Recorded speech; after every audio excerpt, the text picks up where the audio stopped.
Indian team ప్రస్తుతం మంచి ఫామ్లో ఉంది. వరుసగా విజయాలను అందుకుంటూ తమదైన రీతిలో ముందుకు దూసుకెళ్తుంది. ఇక ఇలాంటి క్రమంలో ఈ సంవత్సరం టీ20 వరల్డ్ కప్ ఆడాల్సి ఉంది.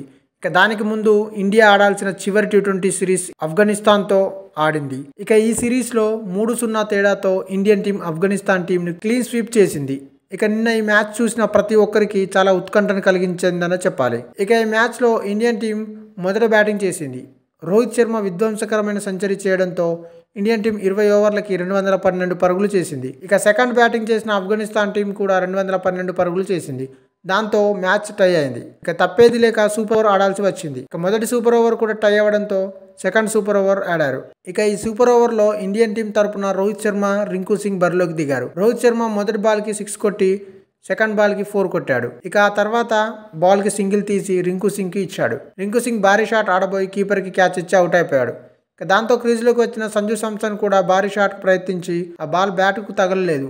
దాంతో సింగిల్ తీసే క్రమంలో కీపర్ గుర్బాజ్ డైరెక్ట్గా వికెట్లు కొట్టడంతో రోహిత్ శర్మ అవుట్ అయ్యాడు. దాంతో ఇండియన్ టీం 11 పరుగులు మాత్రమే చేయగలిగింది. 12 పరుగుల లక్ష్యంతో బరిలోకి దిగిన ఆఫ్ఘనిస్తాన్ టీం రవి బిష్ణోయ్ వేసిన మొదటి బంతికే క్యాచ్ ఇచ్చి మహమ్మద్ నబీ అవుట్ అయిపోయాడు. దాంతో క్రీజ్లోకి వచ్చిన మరొక ప్లేయర్ కూడా ఆ తర్వాత బంతికే అవుట్ అయిపోవడంతో ఇండియన్ టీం భారీ విజయాన్ని అందుకుంది. ఇక రోహిత్ శర్మ నిన్న వన్ మ్యాన్ షో చేశాడనే చెప్పాలి. కెప్టెన్ గా, ప్లేయర్ గా చాలా బరువు బాధ్యతలను మోశాడు. ఇప్పటి వరకు ఇండియన్ టీం ని సూపర్ ఓవర్ లో ఓడించే టీం లేదు అనేది మరొకసారి మన వాళ్ళు ప్రూవ్ చేసి చూపించారు. మొత్తానికైతే ఈ సిరీస్ 3-0తో గెలుచుకోవడంతో పాటుగా ఇండియన్ టీంలో ఉన్న ప్లేయర్లు అందరూ మంచి ఫామ్ లో ఉన్నారని మరొకసారి మన టీం గర్వంగా ప్రపంచానికి చాటి చెప్పిందనే చెప్పాలి. ఇక టీ20 వరల్డ్ కప్ సమరానికి సిద్ధం అవ్వడమే ఒకటే బ్యాలెన్స్. ఈ వీడియో మీకు నచ్చినట్టయితే లైక్ చేయండి, షేర్ చేయండి, కమెంట్ చేయండి, సబ్స్క్రైబ్ చేయండి.